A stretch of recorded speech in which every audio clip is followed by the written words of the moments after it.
비타민을 그냥 드시면 건강에 도움이 잘 안 되고 오히려 해가 될 수 있다는 사실 혹시 알고 계세요? 비타민을 어떻게 먹어야 가장 안전하고 효과적인가라는 궁금증을 쉽고 친절하게 풀어드리려고 해요. 젊을 때는 몰라도 60대 이후에는 몸이 조금만 불편해도 일상이 힘들어지잖아요. 그래서 많은 분들이 뭐라도 챙겨 먹어야 되는데 하고 약국 진열대로 향하죠. 하지만 아무 비타민이나 아무 때나 아무렇게나 드시면 기대한 효과는커녕 위장, 신장 같은 장기가 오히려 고생할 수 있다는 사실도 꼭 한번 기억해 주세요. 비타민이란 이름을 같아도 몸에서 하는 일과 흡수되는 것이 다 달라요. 그 가운데 가장 강조할 영양소는 비타민 C죠. 이유가 있죠. 첫째, 우리 몸속을 공격하는 활성산소를 가장 빠르고 강력하게 지어주는 항산화제고, 둘째, 부족하면 피로나 감염, 혈관 파열 같은 심각한 문제가 금세 드러나기 때문이에요. 그런데 나이가 들수록 이 위산 분비가 줄고 장점막이 약해져서 예전만큼 흡수가 잘 되지 않죠. 따라서 언제 얼마나 어떤 형태로 먹느냐가 젊은 사람보다 훨씬 중요해져요. 가장 흔한 실수는 공복 한 방울이죠. 배가 비어 있을 때 산성분이 강한 비타민 C를 한꺼번에 1000ml 이상 털어넣으면 위벽이 그대로 자극을 받아 쓰림이나 더부룩한, 심하면 역류성 식도염까지 이어지죠. 마치 소금물을 빈 컵에 붓는 거랑 같죠. 컵이 스펀지처럼 흡수해주지 못해 온벽이 뜨거워지는 거죠. 그러니 꼭 식사 중간이나 식사 직후에 드셔주시는 게 좋고, 밥과 반찬이 쿠션이 돼서 자극을 흡수하고 음식이 소화되는 두세 시간 동안 비타민 C가 음식 속 발암물질까지 동시에 처리해주니 일거양득이죠. 나는 하루에 한 번만 먹어도 괜찮던데 하고 반문하시는 분도 계세요. 실제로 비타민 C는 수용성이라 혈중 농도가 3시간에서 4시간 정도면 또 절반 이하로 뚝 떨어지죠. 아침 한꺼번에 1000ml 삼켜도 점심 무렵이면은 몸속 농도는 많이 줄어들죠. 전문가들이 권하는 분할 복용이 여기서 나와요. 예를 들어 아침, 점심, 저녁 3번 한 번에 2000ml씩 총 6000ml를 드시면 하루 24시간 내내 혈중 농도가 일정하게 유지돼서 항산화 효과가 끊기지 않고, 이렇게 꾸준히 유지되는 농도가 면역세포를 돕고 혈관벽을 보호하고 방광과 대장을 지키는 일도 한꺼번에 담당하죠. 혹시 6g 너무 많지 않나 걱정이 되신다면 자연계 동물을 한번 떠올려 보세요. 개나 염소 같은 포유류는 몸무게 1kg당 보통 70에서 250ml의 비타민 C를 스스로 만들어요. 몸무게 60kg 성인을 환산하면 최소 4000ml, 많게는 1만 ml 이상이에요. 우리는 합성을 못하니 음식과 보충제로 채워야 되겠죠. 현대인들은 스트레스나 미세먼지, 가공식품 등등 활성산소를 일으키는 요인이 많으니 동물과 비슷한 범위로 끌어올려야 한다는 논리죠. 단 처음부터 고용량을 넣으면 장이 놀라서 부작용이 발생될 수 있으니 500ml, 1000ml 천천히 늘리는 적응 기간도 꼭 필요해요. 형태도 생각해야죠. 가루형은 불필요한 부용제가 거의 없어서 흡수가 빠르고 위 부담이 적겠죠. 다만 공기에 닿는 순간 산화가 시작되므로 물 한 모금 드시고 가루를 넣고 바로 삼키기, 요령도 좋겠죠. 물컵에 미리 타두면 시간을 끄면 진한 녹차처럼 갈색으로 변해서 효과가 떨어져요. 정제는 외출 시에는 간편하지만 표면을 매끈하게 하기 위한 첨가물이 들어가 위가 약하신 분은 더부룩할 수도 있겠죠. 리포좀 형태는 지질막으로 감싸서 흡수율이 높은 대신 가격이 비싸겠죠. 대장까지 도달해 장내균을 바꿔 부가 효과가 줄어드는 또 단점이 있고, 각자의 위장 상태와 예산, 외출 패턴 등등에 맞춰서 선택해서 골라 드시면 돼요. 속쓰림 때문에 중성 비타민 C라고 불리는 아스코르베이트 형태를 찾는 분도 계세요. 산성일 때보다 항산화력이 크게 떨어지는 점을 잊지 말고 위벽을 지키기 위해서 비타민 C의 핵심 무기를 반쯤 포기하는 셈이니 차라리 식사와 함께 용량을 줄여서 천천히 늘리는 게 훨씬 더 안전하죠. 비타민 C는 가루가 신맛 때문에 거북하다면 꿀이나 요구르트에 살짝 섞어서 드셔도 좋지만 반드시 즉석에서 바로 드세요. 비타민 C가 몸 밖으로 모두 빠져나가 버린다는 주장도 흔하죠. 실제로는 흡수된 양 가운데 일부가 방광으로 배출되면서 소변 속 활성산소를 중화해 방광벽을 지켜주기도 해요. 또 흡수되지 못한 잔여분은 대장을 통과해서 유해균을 억제하고 유익균을 조아주기도 하고, 배설이 아니라 통로치료라는 표현이 더 가깝죠. 이 덕분에 꾸준히 드시는 분은 밤중에 소변 자주 보기, 대장 용종 재발 위험이 크게 줄었다는 사례도 꽤 많아요. 콩팥이 약한 분들은 비타민 C가 결석을 만든다는 경고에 걱정이 많죠. 사실 이 결석은 체질이나 수분 섭취나 칼슘 제제 등 복합 요인으로 생기죠. 일반적으로 6g 이하 경구 복용만으로 신장을 무조건 망가뜨린 사례는 적어요. 다만 결석 이력이 있거나 가족력이 있으신 분들은 마그네슘 300ml 정도랑 비타민 B6를 함께 드시고 수분을 하루 2리터 이상 유지하면 결석 위험을 크게 낮출 수가 있어요. 입안이 마르기 전에 한 컵씩 틈틈이 물을 한번 챙겨보세요. 콜레스테롤 관리도 놓칠 수가 없겠죠. 비타민 C는 콜레스테롤이 호르몬, 담즙, 세포막 재료로 쓰이도록 대사를 촉진해 수치가 비정상적으로 높을 때 약 10에서 15% 정도 자연스러운 하향 효과를 보이는 연구도 많아요. 하지만 수치를 억지로 바닥까지 낮추면 오히려 면역세포 재료가 부족해져서 암 치료가 어렵다는 주장도 있으니 혈액 검사 결과를 과도하게 절대시하기보다는 항산화 밸런스를 맞춰주는 방향이 더 안전하겠죠. 뇌 건강도 주목할 만한 부분이에요. 뇌는 몸무게의 2%밖에 안 되지만 산소를 약 20%나 써서 활성산소가 넘쳐요. 몸은 스스로 뇌의 비타민 C를 농축해 방어맥을 세우는데 나이가 들고 음식 섭취량이 줄면 보충이 필요하겠죠. 하루 3번 나눠 먹기만 잘해도 기억력 저하 속도가 늦어지는 사례가 실제 임상이나 장기 관찰 연구에서도 보고되고 있어요. 퍼즐 풀기, 노래 배우기 같은 뇌활동과 함께하면 효과가 배가 되겠죠. 그럼 구체적인 하루 루틴을 예로 들어볼까요? 아침 식탁에 비타민C 꺼내놓죠. 밥과 국을 두어 숟갈 먹은 뒤 물 한 모금으로 비타민C 약 1000ml에서 2000ml를 넣고 삼키죠. 점심은 외식이라면 휴대용 파우치에 정제를 준비했다 반찬이 몇 숟갈 들어간 시점에 같은 용량을 보관하죠. 저녁은 기과에서 식구들과 식사할 때 똑같이 반복하면 돼요. 이렇게만 해도 하루에 3000ml에서 한 6000mg을 무리 없이 채울 수가 있겠죠. 일주일에 한 번 정도는 용량이나 횟수를 조정해 보시고 자신의 위장 상태를 테스트해 보셔야죠. 속이 편안하면 유지를 한번 해보시고 불편하면 500ml에서 1000ml 정도씩 줄여서 다시 적응하는 시기로 조절하는 게 좋은 방법이에요. 다른 약을 들으시는 분들은 상호작용도 확인이 필요하죠. 특히 와파린이나 클로피도그렐 같은 항응고제, 특정 항암제, 철분제, 셀레늄과는 동시 복용 시 흡수나 약효가 달라질 수 있으니 최소 2시간 간격을 두는 것이 안전하죠. 혈색소증처럼 몸에 철이 과다 축적되는 드문 질환이 있으신 분도 전문가랑 상담 후에 용량을 정하시는 게 좋겠죠. 그렇다면 비타민 C만 챙기면 끝일까요? 그렇지 않죠. 아연이나 비타민 D3, 오메가3, 지방산은 서로 시너지가 있어서 면역이나 뇌뼈 건강을 함께 지키는 삼총사 역할을 하죠. 다만 한꺼번에 너무 많은 알약을 삼키면 위장 부담이 늘어나니 비타민 C를 식사 중간에 먼저 드시고 지용성인 비타민 D나 오메가3는 식사 끝 무렵이나 간식 때 드시고 아연은 다른 미네랄과 겹치지 않도록 저녁에 따로 챙겨 드시는 식으로 나누어 드시는 게 좋겠죠. 이렇게 하면은 흡수율도 좋아지고 속도 괜찮아지고 과일만 먹으면 천연 비타민 C를 충분히 얻을 수 있지 않나요? 하고 물으실 수도 있어요. 불행히도 요새 농산물들은 토양 고갈, 저장 유통 과정에서 영양 손실이 커서 과일만으로 1000ml 이상을 채우기는 힘들어요. 딸기 한 마구니 레몬 2-30개를 매일 드실 수만 있다면 좋겠지만 현실적이지 않은 방법이고 그래서 천혈문 유래든 발효합성이든 순도 95% 정도면 경구 보충제로도 충분해요. 석유에서 뽑는다는 헛소문은 무시하셔도 되고 건강기능식품으로 인증된 비타민C, 의약품 비타민C는 모두 인증된 제품이어서 부담 없이 믿고 드셔도 돼요. 실천은 어렵지 않아요. 첫째, 위장에 부담이 없도록 식사와 함께 나눠 드시고 둘째, 하루 총량은 3000에서 한 6000ml 정도를 목표로 하되 개인 체질에 맞춰서 천천히 적응해 가시면서 올리고 셋째, 가루형, 정제형, 리포조말령을 상황에 맞게 섞어 쓰고 넷째, 충분한 물과 함께 마그네슘이나 비타민 B6를 곁들여서 위험을 최소화하고 다섯째, 드시는 약물이 있다면 2시간 간격을 지키고 이 5가지만 생활화해도 암이나 치매, 실혈관 질환 위험을 동시에 낮출 확률이 높아지겠죠. 무엇보다 중요한 것은 꾸준함이에요. 건강관리에는 왕도가 없어요. 오늘 한 번에 6000ml를 먹고 내일 잊어버리면 어제 땀 흘려 운동하고 오늘 종일 누워있는 것과 같죠. 매일매일 꾸준히 밥상위에 비타민C 물컵 하나를 놓아두세요. 가족끼리 오늘 비타민 먹었어? 서로 확인해주면 더 좋죠. 며칠만 지나면 자연스럽게 몸이 입이 먼저 기억해주죠. 다음으로 비타민C는 약이 아니라 영양소라는 점을 잊지 마세요. 기본이 되는 것은 여전히 균형 잡힌 식단이랑 적당한 운동, 충분한 수면, 스트레스 관리고 그 토대 위에 비타민C가 벽돌을 한 장 한 장 쌓아 혈관을 보수하고 면역력을 강화시켜주는 거죠. 이미 고혈압이나 당뇨, 신장질환 같은 만성병으로 여러가지 약을 드시는 분도 의료진과 상의해서 안전범위 안에서 적극적으로 활용해 보시길 권해요. 오늘 영상이 여러분의 건강습관에 작은 전환점이 되기를 바래요. 이 나이에 새로 시작해도 될까? 망설이지 마세요. 몸은 나이가 아니라 습관을 기억해요. 지금 이 순간 식탁 위에 비타민C 한 통을 올려두면서 여러분의 내일은 더 가벼워지고 활력은 더 길어질 거예요. 함께 실천해서 100세 시대를 우리 건강하게 걸어가 봐요. 시청해주셔서 고혈당 상태에 놓인 경우에는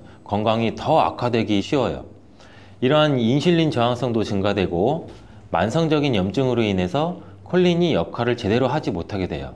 이러한 혈관 내의 싸움은 고혈압이나 동맥경화와 같은 심혈관 질환을 일으키고 인슐린 분비 이상으로 당뇨병까지 초래할 수 있고 만성염증은 암이나 치매, 뇌질환 같은 경우로 유발할 가능성도 있습니다. 그렇기 때문에 건강을 생각한다면 건강한 습관이 항상 나를 만든다. 건강한 삶을 원하시면 지금 바로 구독을 눌러주세요. 계란과 절대 같이 먹어서는 안 되는 첫 번째 음식은 정제된 탄수화물 덩어리인 빵입니다. 많은 분들이 아침으로 즐기는 계란과 빵은 암과 치매 예방에 가장 나쁜 조합이라고 할 수 있는데 이는 브레인푸드라는 별명까지 있는 계란에는 콜린이라는 성분이 굉장히 풍부한데 이 콜린은 뇌 기능을 강화해주고 뇌세포의 중요한 부분을 이루는 비타민 B 복합체예요. 이는 기억력과 집중력 증진에 굉장히 많은 효과를 보여서 기억력 저하, 치매, 알츠하이머 예방 및 치료에 많은 도움을 주는 성분이에요. 이 콜린 성분을 함유시킨 의약 처방전이 있어서 구매를 할 수 있는 전문 의약품으로도 나와 있고 또 건강기능식품으로도 많이 나와 있는데, 이는 혈관 내의 염증을 줄여줘서 암 예방에도 굉장히 많은 도움을 준다고 해요. 그런데 놀랍게도 이 콜린과 반대로 작용하는 것이 바로 밀가루예요. 이 밀가루는 75% 이상이 탄수화물로 구성되어 있고, 이런 저품질의 탄수화물이 많은 빵을 먹게 되면 혈당 수치가 올라가는 혈당 스파이크, 이 혈당 스파이크는 갑자기 혈당이 치솟는 경우거든요. 이게 발생하고 이로 인해서 혈관이랑 뇌세포에도 손상을 줘요. 계란과 빵을 같이 먹게 되면 우리 몸에서는 마치 전쟁이 일어나는 것처럼 그런 현상이 일어나게 되는데, 어떤 현상이냐면 계란 속에 들어있는 콜린은 뇌세포를 보호하기 위해서 방어막을 형성하려 하는데, 이때 빵에서 나온 탄수화물에 의해 생성된 독소가 이 방어막을 파괴하게 돼요. 계속 싸우고 전쟁을 일으키는 거죠. 특히 백미로 이루어진 쌀밥, 빵 같은 정제된 탄수화물로 된 음식을 자주 섭취해서 고혈당 상태에 놓인 경우에는 건강이 더 악화되기 쉬워요. 이러한 인슐린 저항성도 증가되고 만성적인 염증으로 인해서 콜린이 역할을 제대로 하지 못하게 돼요. 이러한 혈관 내의 싸움은 고혈압이나 동맥경화와 같은 심혈관 질환을 일으키고 인슐린 분비 이상으로 당뇨병까지 초래할 수 있고, 만성염증은 암이나 치매의 뇌질환 같은 경우로 유발할 가능성도 있습니다. 그렇기 때문에 건강을 생각한다면 계란과 함께 정제된 밀가루를 사용하지 않은 통밀빵, 곡물빵, 이런 다른 음식들을 선택하는 것이 좋은 선택이 될 수가 있습니다. 또한 레몬과 같은 강산성 과일도 계란과 함께 먹으면 안 됩니다. 왜냐하면 이 강산성 과일은 높은 산도가 있어서 계란의 단백질 구조에 영향을 미치는데, 레몬이나 다른 강산성 과일에 포함된 산이 계란 속의 단백질과 반응하면 단백질이 응고가 돼요. 굳어요.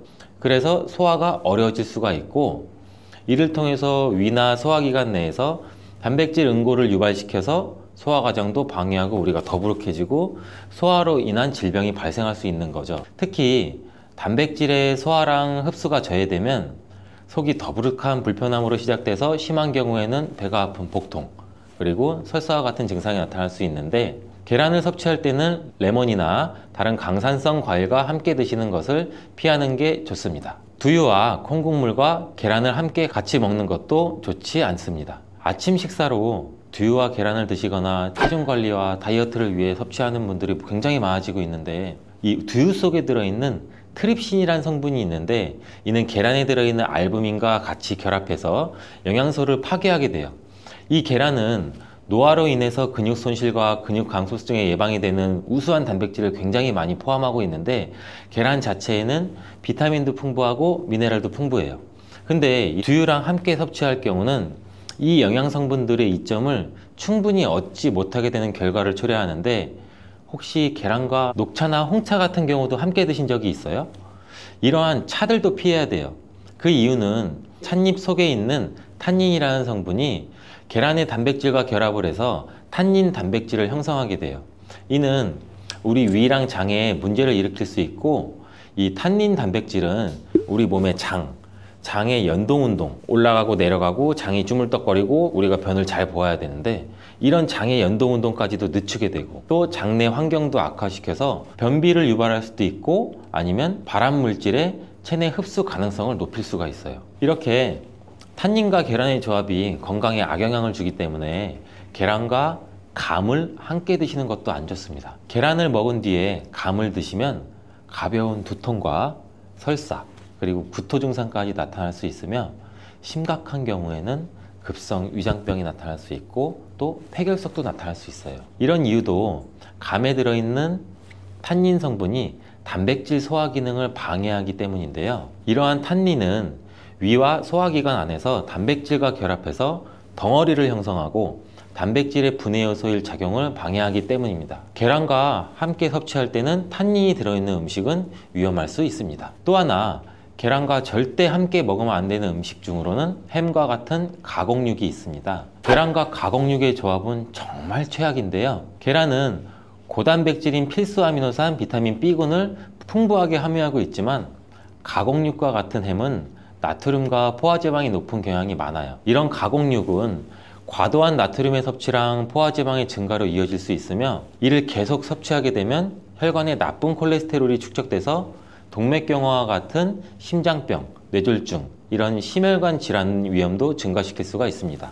또한 가공육에 포함된 첨가물과 방부제는 소화를 방해하고 장내 환경에 안 좋은 영향도 미칠 수가 있고, 계란을 드시는 것을 꺼려 하시는 분들은 계란이 콜레스테롤 수치를 올려서 우리 몸에 건강에 해롭다고 생각하시는 분들도 굉장히 많은데, 이 생각이 틀렸다는 것을 제가 알려드릴게요. 유독 계란이 콜레스테롤을 높여서 성인병을 유발하는 주범인 듯한 이야기는 왜 생길 걸까요, 도대체? 콜레스테롤이 함유된 식품은 계란 말고도 정말 많은데, 그 이유는 계란 한 알에 들어있는 콜레스테롤 양이 사람이 하루 섭취해야 할 콜레스테롤 양의 65%나 되기 때문입니다. 콜레스테롤 양만 따지면 계란 하나를 먹었다면 콜레스테롤이 든 다른 음식은 무조건 피하셔야 돼요.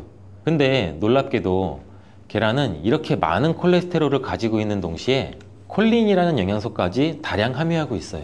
이 콜린은 나쁜 콜레스테롤을 간으로 옮겨서 제거하는 기능도 갖고 있는데, 좋은 콜레스테롤인 HDL 수치도 같이 높여주는 거예요. 따라서 계란의 콜레스테롤은 콜린에 의해서 자연스럽게 좋은 콜레스테롤로 전환이 된다는 거죠. 그래서 계란을 한두 개 더 먹어도 전혀 문제가 되지 않아요. 만약 중증 심혈관 질환에 걸린 경우가 아니라면 일반적으로 하루 두세 개 정도의 계란 섭취는 건강을 지키는데 큰 도움이 될 수 있습니다.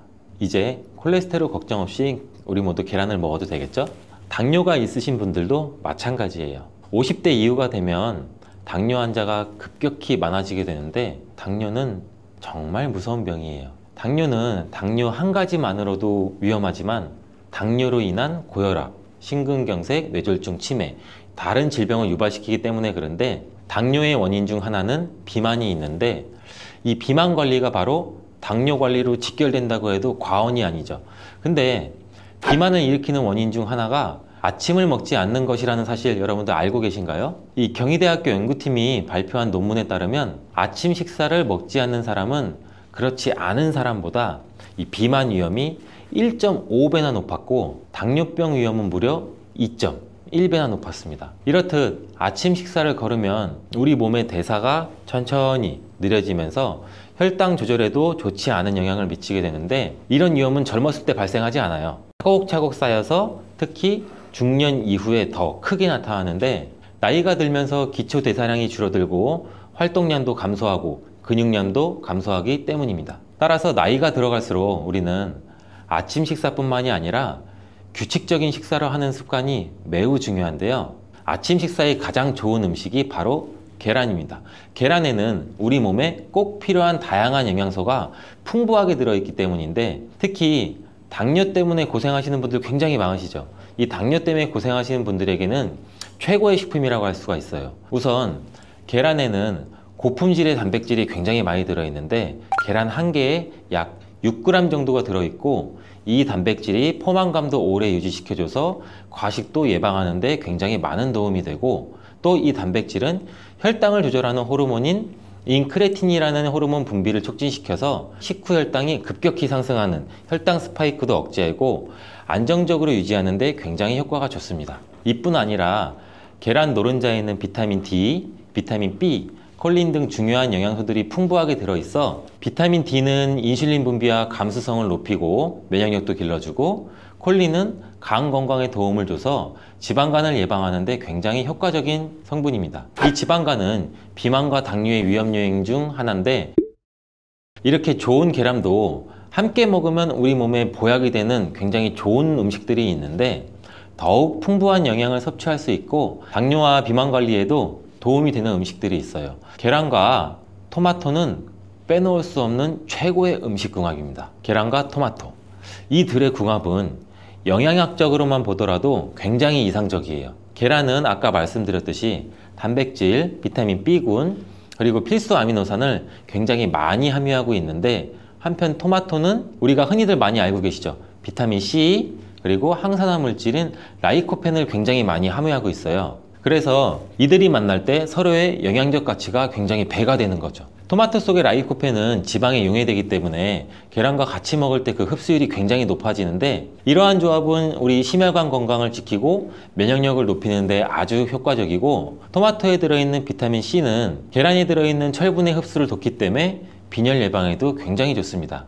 우리 철분제 드실 때 흔히 비타민C와 같이 섭취하라고 말씀드리잖아요.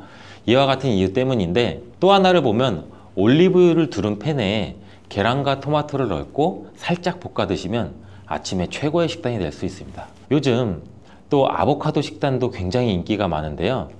흔히 지중해 식단 뭐 이렇게 말씀을 많이들 하고 계시죠. 계란과 아보카도도 굉장히 좋은 궁합인데, 계란에는 매번 말씀드리지만 굉장히 많은 영양소가 있는데, 아보카도에 함유된 건강에 좋은 지방산, 특히 오메가3 지방산과 비타민 E를 많이 갖고 있어 이 두 가지 재료가 만나면 서로가 영양적 시너지가 굉장히 폭발합니다. 이 아보카도 속의 건강한 지방은 계란이 단백질 흡수를 더욱 좋게 하고 흡수율을 더욱 높입니다. 또 계란 속에 있는 비타민과 무기질은 아보카도의 지방산을 흡수하는 데 도움을 주고, 이러한 조합은 심혈관 질환 그리고 뇌 건강에 굉장히 긍정적인 효과도 주고 전반적으로 건강을 굉장히 많이 향상시키는 효과도 같이 갖고 있는데, 이 아보카도와 계란을 함께 먹음으로써 식이섬유와 건강한 지방의 결합이 우리 몸의 포만감도 높이고 장내 환경을 굉장히 많이 개선을 시킬 수가 있습니다. 간단하게 아보카도와 계란 샐러드를 아침에 만들어 드시면 어떨까요? 계란을 또한 채소와 함께 드시면 비타민의 흡수율도 증가시킬 수가 있어요. 특히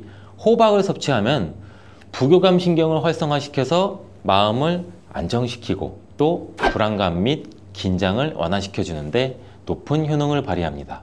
스트레스는 만병의 근원이라고 하는데, 이 계란과 호박을 함께 드시면 스트레스는 물론 몸의 피로도 같이 줄여주기 때문에 비타민 A와 베타카로틴이 많은 호박을 섭취하면 또 눈 건강에도 굉장히 유익하다고 합니다. 계란에 함유된 루테인과 지아자틴과 같은 카로티노이드 성분과 함께 작용하여 강력한 항산화 효과를 발휘하고 망막을 보호하고 황반색소 밀도도 유지시키고 녹내장 또 퇴행성 안구 질환의 발병률도 낮춰줄 수 있습니다.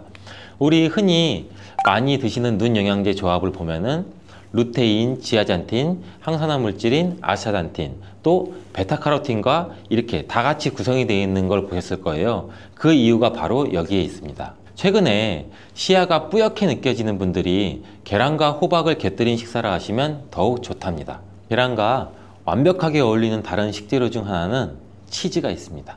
치즈는 그 맛이 좋을 뿐만 아니라 영양학적으로도 계란과 아주 좋은데, 계란이 완전 식품으로 여겨질 정도로 여러 영양소를 가지고 있음에도 불구하고 상대적으로 칼슘 함량은 굉장히 낮아요. 근데 유제품인 치즈는 칼슘을 풍부하게 함유하고 있어서 이를 보완해 줄 수가 있죠.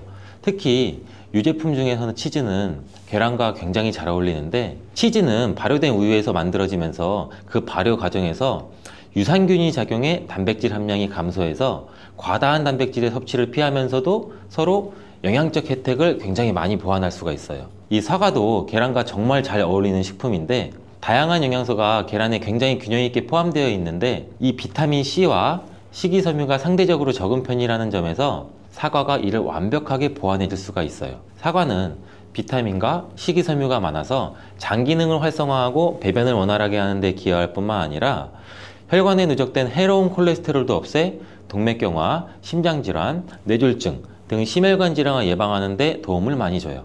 특히 단백질 소화에 매우 이롭다는 점에서 계란 섭취 후 소화가 약간 더부룩하게 느껴지시는 분들이라면 이때 사과를 드신다면 소화액 분비를 촉진시켜서 소화를 도움을 줄 수 있습니다. 우리가 나이가 들면 들수록 수면의 질이 굉장히 중요하죠. 우리가 만약 잠을 자지 않고 항상 깨어 있다면 우리 몸은 어떻게 될까요? 11일 24분 동안 안 자는 실험을 진행했대요. 그 뒤에 정신적이나 신체적인 문제를 경험했다고 하는데, 이게 굉장히 마치 고문을 당하는 수준 그 이상의 고통이라고 회상하고 다시는 이런 실험을 하지 않겠다, 이런 식으로 말했다고 하네요. 이 잠을 자는 동안 우리 몸은 하루 동안 쌓인 피로를 풀고 세포가 회복되고 우리 몸의 면역력도 강화돼요. 특히 우리가 깊은 잠에 들면 우리 몸에서 성장 호르몬이 분비가 되는데, 이렇게 우리 신체의 중요한 잠, 이 수면의 기능 4가지 제가 바로 알려드릴게요.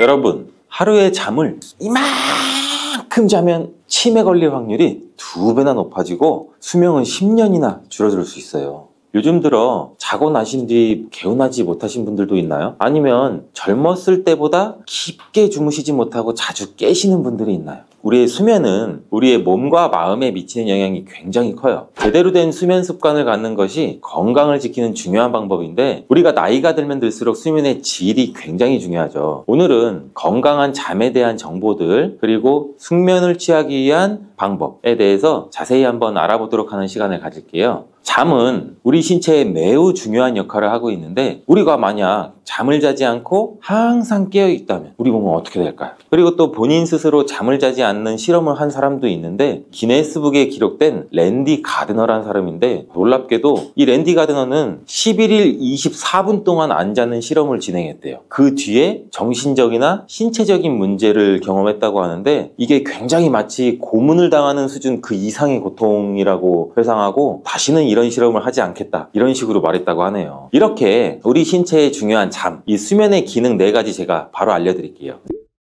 수면의 기능 첫 번째는 우리 몸의 신체 회복과 우리 몸의 면역력에 대한 유지예요. 이 잠은 단순히 피곤을 풀기 위한 시간이 아니라는 점은 알고 계시나요? 이 잠을 자는 동안 우리 몸은 하루 동안 쌓인 피로를 풀고 세포가 회복되고 우리 몸의 면역력도 강화돼요. 특히 우리가 깊은 잠에 들면 우리 몸에서 성장 호르몬이 분비가 되는데, 또 성장 호르몬은 성장기나 아기 때만 나오는 거 아니냐고 이렇게 생각하시는 분들도 많이 계시죠? 이 성장 호르몬은 성인이 돼서도 계속 나와요. 이 호르몬은 세포 재생을 촉진하고 근육 회복과 조직 복구에 굉장히 중요한 역할을 해요. 나이가 들면서는 이 부분이 조금 더 크게 비중을 차지하는 거죠. 특히 우리가 운동을 하신 뒤에는 우리 몸의 근육 조직이 손상이 되는데, 이때 성장 호르몬이 분비돼서 또 근육의 회복을 도와요. 또 수면 중에는 이 심박수랑 혈압이 낮아져서 우리 몸의 심혈관계에 휴식도 주고, 이로 인해서 신체 전반적인 회복이 또 촉진이 되죠. 또 수면 중에는 우리 몸의 면역세포인 T세포와 사이토카인이라는 물질이 활발히 분비가 되는데, 이 세포들은 우리 몸에서 병원균이 들어오면은 싸우는 역할을 하죠. 우리 몸의 보호막, 그리고 감염이나 질병에 대한 방어력도 증가시켜요. 따라서 우리가 충분한 수면을 취하지 않으면 우리 몸의 신체 회복이 느리고 면역력도 떨어지고 감염이나 질병에 쉽게 노출이 될 수 있다는 것, 여러분 한번 기억해 두셔야 돼요. 두 번째는 정신 건강에 대한 영향을 줘요. 수면은 우리의 정신 건강에도 굉장히 중요한데, 수면 중 우리의 뇌는 하루 동안 겪은 일들을 하나씩 정리하고 또 감정적으로도 안정된 상태를 유지하려고 해요. 만약에 우리가 잠을 충분히 자지 않으면 스트레스와 불안감이 쌓여서 정신적으로 굉장히 또 불안해질 수가 있고 불안정해질 수가 있어요. 또 이러한 수면 부족은 우울증이나 불안장애 같은 정신적인 문제를 일으킬 수가 있어요. 정기적인 수면은 우리 몸의 감정을 조절하고 마음의 평화를 유지하는데도 굉장히 중요한 요소 중에 하나예요. 자, 세 번째, 수면의 기능은 기억력과 학습 능력의 향상이에요. 우리 뇌는 잠을 잘 때 깨어있을 때 학습한 내용들을 하나씩 정리하고 그 기억을 강화하는 과정을 거친다는 것 알고 계시나요? 공부나 일을 할 때 밤에 충분히 잠을 자면 다음날 더 잘 기억하고, 새로운 정보를 학습하고 밤을 새거나 충분한 수면을 이루지 못한 날은 자꾸 실수하고 어떤 것을 배웠는지 생각이 안 나는, 이러한 경험들도 다들 있으실 거예요. 연구에 따르면 수면은 우리 뇌에서 정보를 처리하고 기억을 확실히 하는 중요한 역할을 한다고 하는데, 잠을 자는 동안 뇌 신경 전달하는 세포가 있는데 그 시냅스 연결이 강화가 돼요. 이는 새로운 정보나 기술을 학습한 뒤에 우리가 그 정보를 장기 기억으로 전환하는 데 도움을 주는 역할을 하죠. 그래서 충분한 수면을 취하는 것은 특히 학습이나 직장에서의 업무 효율성에 굉장히 직접적인 영향을 미쳐요. 네 번째, 수면의 기능은 우리 체중 관리에 도움이 되죠. 수면은 체중과도 굉장히 깊은 연관이 있는데, 수면이 부족하면 우리 몸의 호르몬 균형이 먼저 깨져요. 배고픔을 유발하고 식욕을 촉진시키는 호르몬인 그렐린이라는 호르몬이 있는데 그게 증가하게 되죠. 이 그렐린 수치가 높으면 식욕이 강해지고 또 과식을 하거나 우리가 고칼로리 음식을 더 많이 먹게 돼요. 반대로 수면이 우리가 부족하게 되면 우리 몸에 포만감을 느끼게 해주는 호르몬이 있어요. 이 렙틴이라는 호르몬인데 이건 오히려 감소하게 돼요. 이렇게 되면 아무리 먹어도 포만감을 잘 느끼지 못하고 배고픔을 굉장히 많이 느끼게 되죠. 그래서 과식을 할 수가 있고 있고 야식을 찾게 되는 일도 늘어날 수가 있죠. 장기적으로 보면 체중 증가도 유발하고, 또한 이러한 수면 부족은 인슐린 저항성도 증가시켜 당뇨와 같은 대사질환까지도 생길 수가 있죠. 그래서 우리가 수면을 잘 취하는 것이 체중 관리와 대사 건강을 유지하는데 매우 중요한 역할을 한다는 거 잊지 마세요. 이렇게 우리 몸에 중요한 수면, 혹시 나이가 들수록 잠이 들어들고 또 깊은 잠을 못 자는 날이 많아진다고 생각되시는 분 있나요? 어른들이 나이가 들면 잠이 줄고 일찍 깬다고 하는 것, 이런 말씀도 많이 들어보셨잖아요. 사실 이 이야기에는 굉장히 여러 가지 많은 근거가 있는데, 여러 가지 신체적 생리적 변화들에 의해서 영향을 많이 받기 때문이에요. 노화가 진행되면 진행될수록 수면이 단축되는 이유, 제가 지금 바로 알려드릴게요.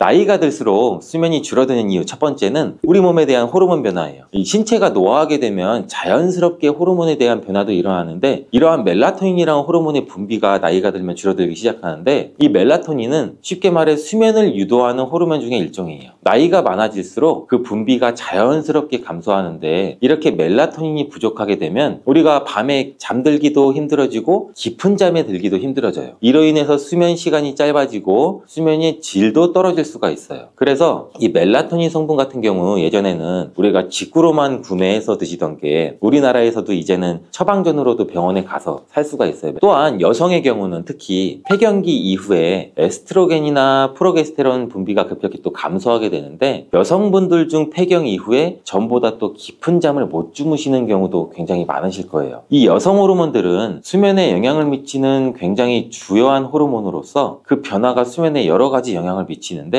에스트로겐은 수면의 질을 향상시켜주는 역할을 하고, 프로게스테론은 진정 효과가 어느 정도 있어서 우리 몸의 이완과 수면 유도를 돕기도 해요. 하지만 여성분들이 폐경 이후에는 이 호르몬들이 급격히 감소하게 돼서 수면의 질이 떨어지거나 불면증이 발생할 수가 있을 가능성이 높아지죠. 또한 폐경기 여성은 갱년기 증상으로 인한 홍조, 발한, 불면증, 이러한 같은 증상으로 인해서 수면이 방해될 수가 있고, 결국 이러한 증상은 호르몬 불균형에 의해 나타난다는 것이죠. 두 번째 이유는 우리 몸의 생체 리듬의 변화예요. 우리의 생체 리듬은 24시간 주기로 돌아가면서 나이가 들수록 이 리듬이 자연스럽게 변하게 돼요. 특히 노년기에 접어들면 이른 아침에 일어나게 되는 경향이 되게 뚜렷해지고, 저녁에는 또 일찍 졸린 경우가 굉장히 많아요. 이러한 생체 리듬의 변화로 인해서 밤 시간 동안의 수면 시간이 단축이 되거나 불규칙한 수면 패턴도 나타날 수가 있죠. 세 번째는 심리적인 요인의 작용 때문이에요. 요새 걱정이 있어서 잠을 못 이루시는 분들 있으시죠? 노화가 진행되면서 자연스럽게 삶의 변화랑 스트레스, 외로움 등의 심리적인 요인도 수면에 굉장히 영향을 많이 끼쳐요. 예를 들어 은퇴하신 뒤에 일상에 변화가 생기거나, 가족과의 관계에서 또 문제가 있거나 변화가 있을 때 불안이나 스트레스가 많이 쌓일 수가 있죠. 이러한 심리적인 요인들이 수면에 방해가 돼서 잠을 자도 깊게 잘 자지 못하거나 자주 깨는 현상도 굉장히 많이 나타날 수가 있는 거죠. 혹시 불면증이 있을 분들도 굉장히 많으시죠? 이러한 불면증은 충분한 수면을 취할 수 없는 수면 장애로 일상적인 생활을 하는데 매우 큰 영향을 주게 돼요. 그 영향은 이 신체적이나 정신적인 상태에서 굉장히 크게 나타나는데, 수면 장애로 발생하는 증상들에는 어떤 것이 있는지 제가 빠르게 알려드릴게요. 첫 번째로 집중력 저하예요. 잠을 설치고 나면 정신이 없고 깜빡깜빡하는 일도 굉장히 많으시죠. 수면이 부족하면 뇌가 제대로 기능을 하지 못하기 때문에 집중력이 일단 떨어져요. 또 일을 하거나 일상적인 활동도 할 때 쉽게 집중할 수가 없고, 작은 일에도 실수를 하게 되는 경우가 굉장히 많아지죠. 기억력에도 문제가 생기고, 우리 몸에 전반적인 정신적 피로가 쌓여서 어떠한 일도 효율적으로 처리하기 굉장히 또 힘들어지죠. 두 번째는 감정의 기복이에요. 수면 부족은 우리 몸의 감정의 기복을 심하게 만들 수 있어요. 이렇게 자고 일어난 후에도 피곤함이 계속되고 기분이 쉽게 변하거나 예민할 수 있는데, 특히 또 불안감도 자주 느끼고 사소한 일에도 짜증이나 스트레스를 많이 받게 되죠. 그렇기 때문에 충분한 수면은 우울증이나 불안장애로 이루어질 수 있기 때문에 매우 중요한 문제예요. 이제 세 번째, 신체 통증도 유발할 수가 있어요. 수면이 신체의 통증을 유발한다고 하니 놀라신 분도 계시죠. 잠을 못 주무시면 두통이 생기시는 분 혹시 있나요? 그뿐 아니라 근육과 우리 관절에도 통증이 생길 수가 있는데, 이는 우리 몸의 회복이 제대로 이루어지지 않아서 몸이 더 쉽게 피로를 느끼기 때문이에요. 또한 수면이 부족하면 만성적인 통증을 악화시킬 수가 있어 건강에도 해로울 수가 있습니다. 그렇다면 어떻게 하면 깊고 질 좋은 수면을 취할 수가 있을까요? 이 숙면을 취하기 위한 방법을 제가 바로 알려드릴게요.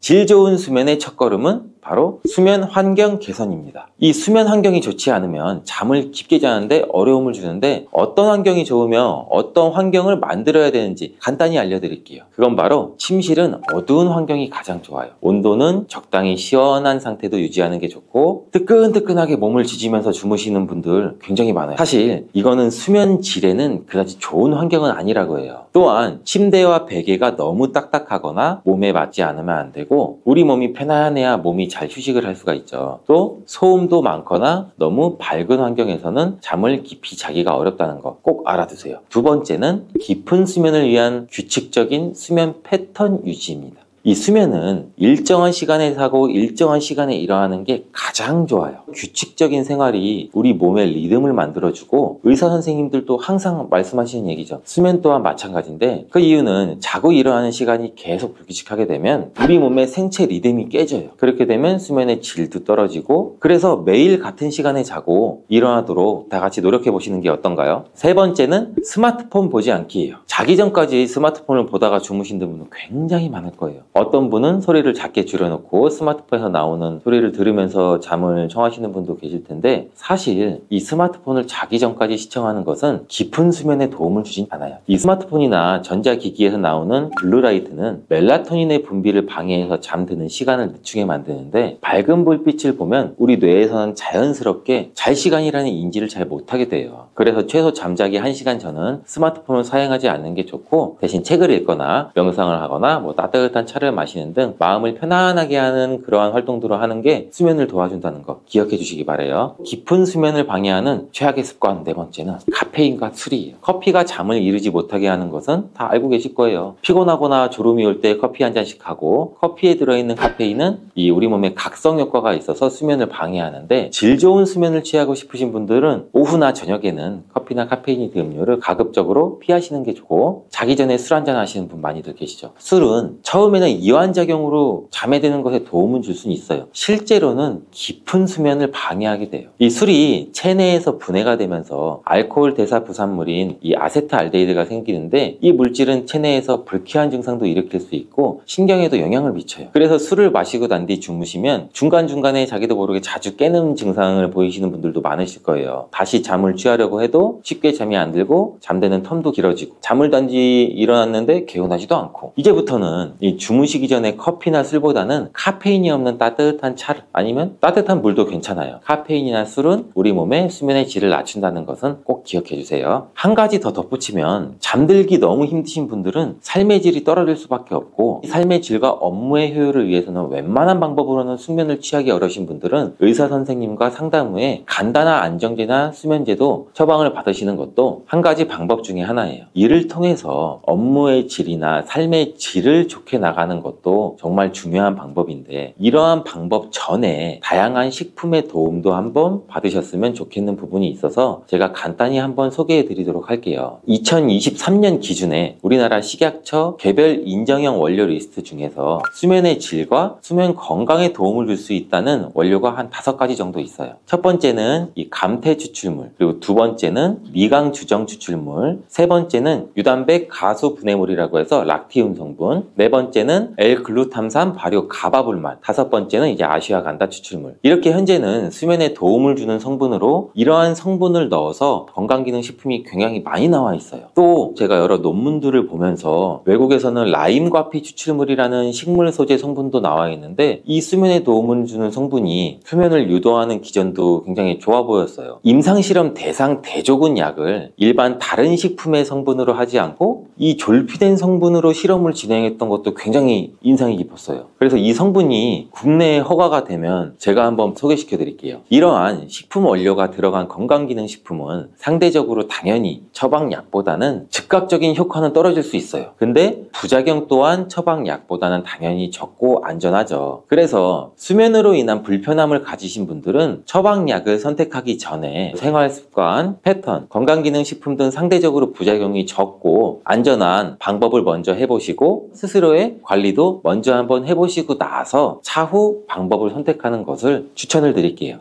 칼륨은 우리 몸에 꼭 필요한 영양소 아니야? 라고 생각하시는 분 있으시죠? 맞아요. 칼륨은 우리 몸에서 중요한 전해질 중에 하나예요. 심장, 근육, 신경 이러한 기능에 중요한 역할을 하는데 신장 기능이 저하되면 칼륨을 제대로 배설하지 못하고 우리 몸에 쌓이게 돼요. 이로 인해서 고칼륨혈증이 발생할 수 있고 신장 질환이 있으신 분들한테는 이 고칼륨혈증은 매우 위험한 상태예요. 신장이 정상적으로 작동할 때는 칼륨 농도를 유지시켜서 정상 범위로 유지를 하는데 신장 기능이 저하되면 칼륨을 충분히 배설하지 못해요. 그래서 혈액 내 칼륨 농도가 많아지게 되고 이게 과도하게 축적돼서 문제가 될 수 있어요. 칼륨이 많은 바나나, 감자, 토마토, 신장에 부담을 줄 수 있는 식품들은 적당히 섭취하는 게 좋습니다. 세 번째, 가공식품과 인스턴트 식품이에요. 가공식품은 일반적으로 또 염분이 많이 포함되어 있어요. 신장질환 환자는 나트륨 배설 기능이 저하되기 때문에 체내에 나트륨이 쌓이게 되고 나트륨이 체내에 과도하게 축적되면 우리 몸의 수분이 증가돼요. 이로 인해서 부종과 혈압까지 발생할 수가 있겠죠. 또한 과도한 나트륨은 부종이나 심장질환 같은 경우도 유발할 수가 있고 고혈압은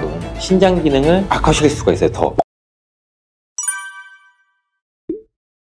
신장이 정말 중요한 기능을 하는 거 아시죠? 신장 기능에 도움을 주려면 바로 이것을 드셔야 합니다. 화장실에서 소변을 보고 맥주 같은 거품이 일어나 보신 분 있으신가요? 아니면 잦은 배뇨감이나 어떤 걸 잘못 먹은 것도 아닌데 몸이 쉽게 잘 부으시는 분들 계시죠? 저도 이런 증상들이 가끔씩 보이는데 그럴 때마다 혹시 내 신장 기능에 문제가 생겼나? 하고 걱정이 들기도 해요. 그래서 이번에는 신장 건강에 대해서 한번 이야기해 보려고 하는데 신장은 우리 몸에서 매우 중요한 역할을 하는 거 다 알고 계시죠? 과연 어떤 역할을 하는지 그리고 신장이 안 좋아지면 생길 수 있는 질병들 뿐만 아니라 신장에 안 좋은 음식과 신장에 도움을 주는 음식까지 신장에 대한 많은 것을 한번 알려드릴게요. 건강을 지키기 위한 중요한 정보들 끝까지 함께 해주세요. 신장은 우리 몸에서 매우 중요한 역할을 하는 기관이에요. 쉽게 말해 신장은 혈액을 걸러내는 역할을 해요. 우리 몸의 정수 시스템이라고 보시면 될 것 같네요. 우리가 섭취한 음식과 음료에서 나온 노폐물과 과도한 물을 처리하고 이를 소변을 통해 배출을 하죠. 또한 신장은 우리 몸의 수분 과 전해질 균형을 맞추는 역할도 하는데 예를 들어 나트륨, 칼륨, 칼슘 등의 전해질 농도를 조절해서 우리의 몸이 정상적으로 기능할 수 있게 도와줘요. 다시 말해 신장이 제대로 기능하지 않으면 우리 몸에 불필요한 물질이 쌓이게 되어 건강상 문제가 발생할 수도 있고 우리 몸의 전해질 불균형으로 인해서 심장질환이나 고혈압, 뼈 문제 등등 발생할 수 있다는 거죠. 혹시 신장이 호르몬을 분비한다는 거 아시나요? 이 신장은 배뇨의 역할뿐만 아니라 호르몬을 분비하는 기관이 기도 한데 신장에서 분비되는 호르몬 중 하나는 에리트로포이에틴이라는 물질인데 이 호르몬은 우리 몸의 골수에서 적혈구 생산을 또 촉진을 해요. 빈혈도 예방할 수도 있겠죠. 이 외에도 신장은 뼈의 성장과 유지 등 다른 중요한 기능을 조절하는 데 굉장히 도움을 많이 주는데 이렇게 신장은 우리 몸의 전반적인 건강을 유지하는 데는 없어서는 안 될 중요한 역할을 하고 있다는 것 다시 한번 강조해서 말씀드릴게요. 그렇다면 이렇게 우리 몸의 중요한 역할을 하는 신장이 망가지면 어떤 질병에 걸릴 수 있을까요? 신장이 제 역할을 하지 못하면 다양한 질병이 발생할 수 있는데 대표적인 질병들 몇 가지에 대해 한번 알아볼게요.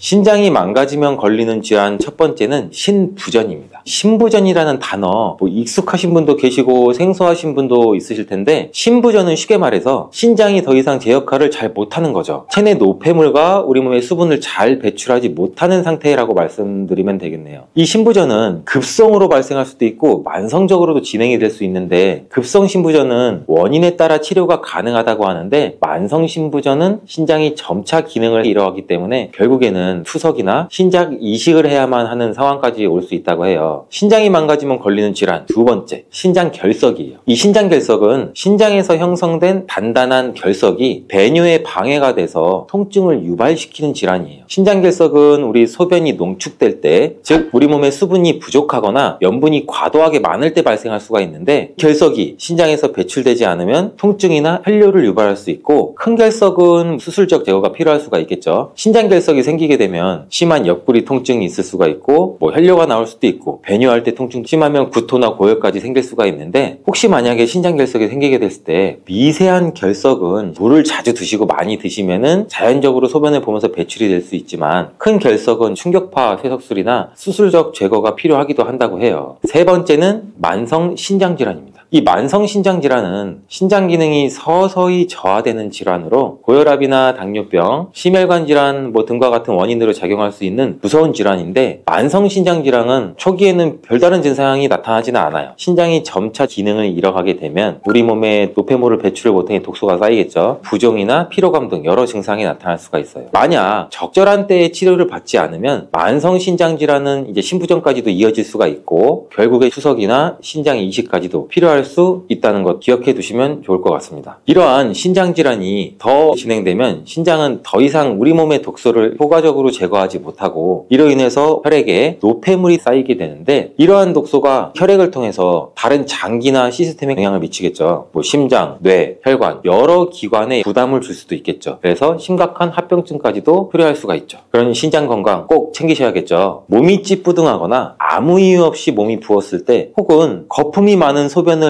봤을 때 저는 내 신장이 괜찮은가 하고 걱정이 든다고 아까도 말씀드렸잖아요. 혹시 나의 신장은 건강한 건지 아니면 질환이 생겼는지 알아볼 수 있는 방법이 있을까요? 물론 병원에 가서 신장 검사를 하는 것이 제일 정확하겠지만, 신장이 망가지면 우리 몸에서 다양한 증상이 또 나타나는데 어떤 증상이 나타날 수 있는지 알아볼게요. 첫 번째, 부종이에요. 손과 발이 자주 붓는다고 생각하시는 분들 주목해주세요. 신장이 제대로 기능하지 않으면 우리 몸에 수분이 배출되지 않아 부종이 발생할 수가 있는데, 신장의 주요 기능 중 하나는 우리 몸의 수분과 염분을 조절하는 거예요. 건강한 신장은 혈액을 걸러서 필요한 수분과 전해질을 재흡수하고 나머지 노폐물과 많아진 수분을 소변으로 배출하는데, 이때 신장이 손상되면 이 배설 기능이 제대로 이루어지지 않아서 우리 몸에 과도한 수분과 염분이 축적이 돼요. 그렇게 되면 어떻게 되겠어요? 혈액량이 증가하게 되겠죠? 그로 인해 혈압도 높아질 수가 있고 혈관 내의 압력도 높아질 수가 있게 되고, 결국에 우리 몸에 축적된 액체가 혈관 밖으로 새어나와서 조직에 쌓일 수도 있고, 그로 인해서 부종이 발생하게 되는 거죠. 특히 발목이나 다리나 얼굴에 붓기가 생기기 쉬운데, 이러한 부종은 신장이 물을 배출하지 못하면서 발생하는 증상 중 하나죠. 부종이 지속되면 신장에 문제가 있으므로 이러한 증상이 반복이 된다면 꼭 병원을 방문해서 검사를 받아보시는 게 좋아요. 두 번째는 피로와 무기력함입니다.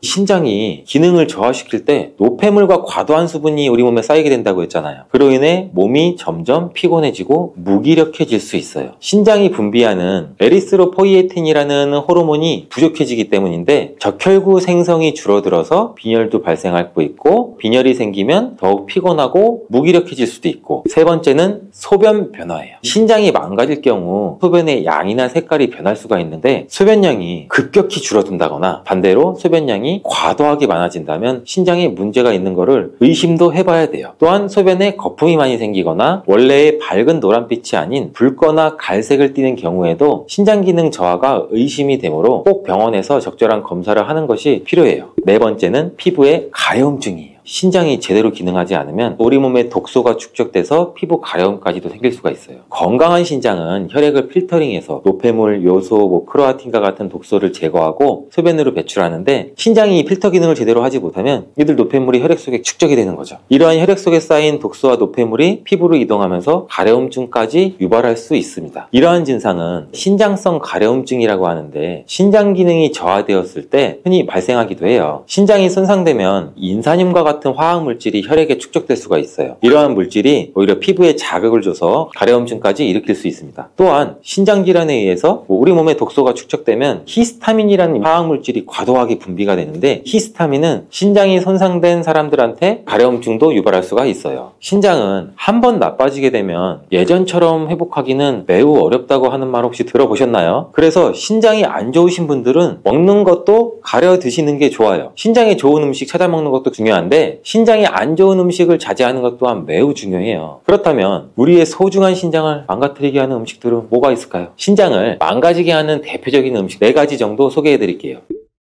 첫 번째, 소금이 많이 들어간 음식. 소금이 많이 들어간 음식은 신장에 부담을 많이 줘요. 우리 몸속에 나트륨이 과도하게 들어가면 신장이 이 나트륨을 소변으로 배출하는 역할을 하는데, 이때 너무 과한 양의 나트륨은 신장에 부담을 주겠죠. 따뜻한 국이 없으면 밥이 안 들어가신다는 분들 있죠. 한국인의 밥상에는 국이 빠질 수가 없어요. 소금 간을 아주 적게 드시는 건 상관이 없는데, 간이 알맞게 되어 있는 국 혹은 평소에 짜게 드시는 분들이 먹는 국에는 사실 생각보다 많은 소금이 들어간다는 거 아셔야 섭취해야 돼요. 또한 국은 액체라서 쉽게 많이 섭취하게 되는데 이럴 때 우리 체내 염분 농도를 올리게 되죠. 그래서 많은 의사 선생님들이 신장이 안 좋은 분들한테는 숟가락을 사용하지 않고 젓가락으로만 음식을 드세요 말씀하시는 이유도 되도록이면 국이나 탕, 찌개는 멀리하도록 한다는 뜻이죠. 두 번째, 고칼륨 식품입니다. 칼륨은 우리 몸에 꼭 필요한 영양소 아니야? 라고 생각하시는 분 있으시죠? 맞아요. 이 칼륨은 우리 몸에서 중요한 전해질 중에 하나예요. 심장, 근육, 신경 이러한 기능에 중요한 역할을 하는데 신장 기능이 저하되면 칼륨을 제대로 배설하지 못하고 우리 몸에 쌓이게 돼요. 이로 인해서 고칼륨혈증이 발생할 수 있고 신장 질환이 있으신 분들한테는 이 고칼륨혈증은 매우 위험한 상태예요. 신장이 정상적으로 작동할 때는 칼륨 농도를 유지시켜서 정상 범위로 유지를 하는데 신장 기능이 저하되면 칼륨을 충분히 배설하지 못해요. 그래서 혈액 내 칼륨 농도가 많아지게 되고 이게 과도하게 축적돼서 문제가 될 수 있어요. 칼륨이 많은 바나나, 감자, 토마토 신장에 부담을 줄 수 있는 식품들은 적당히 섭취하는 게 좋습니다. 세 번째, 가공식품과 인스턴트 식품이에요. 가공식품은 일반적으로 또 염분이 많이 포함되어 있어요. 신장질환 환자는 나트륨 배설 기능이 저하되기 때문에 체내에 나트륨이 쌓이게 되고 나트륨이 체내에 과도하게 축적되면 우리 몸에 수분이 증가돼요. 이로 인해서 부종과 혈압까지 발생할 수가 있겠죠. 또한 과도한 나트륨은 부종이나 심장질환 같은 경우도 유발할 수가 있고 고혈압은 신장 기능을 악화시킬 수가 있어요. 더 뿐만 아니라 가공식품에는 보존료, 색소, 감미료, 인공향료 등의 첨가물이 포함되는 경우가 많아요. 이들은 우리 몸에 독소로 작용할 수도 있고 신장에 부담을 가중시켜서 염증과 우리 몸의 산화적 스트레스 또한 일으킬 수가 있어요. 네 번째, 고단백 식품입니다. 단백질은 우리 몸에 꼭 필요한 영양소지만 고단백 식품이 신장질환 환자한테 좋지는 않아요. 신장이 단백질 대사 부설물을 배설하는데 굉장히 중요한 역할을 하는데 이 고단백 식품을 섭취하면 단백질이 우리 몸에서 분해돼서 요소랑 크레아틴과 같은 질소화합물이 생기게 되거든요. 신장이 정상적으로 기능하면 이 질소화합물들을 소변을 통해 배출시키지만 신장 기능이 저하되면 이를 제대로 배출하지 못하게 돼요. 그래서 우리 몸에 질소화합물이 축적돼서 독성 물질로 작용할 수가 있거든요. 이 신장 질환이 있으면 단백질 배설이 어려워져서 과도한 단백질 섭취는 신장 기능을 악화시킬 수 있다는 거 기억하시길 바라겠습니다. 신장이 안 좋으신 분들은 단백질이 과량 함유된 붉은 고기와 같은 가공육, 달걀, 치즈, 우유, 해산물 과하게 섭취하는 것을 피하는 걸 추천드릴게요. 이렇게 신장을 망치는 음식들을 알아봤는데 어떤 음식이 신장에 그럼 도움이 돼요? 제가 신장에 좋은 음식 3가지를 바로 말씀드릴게요.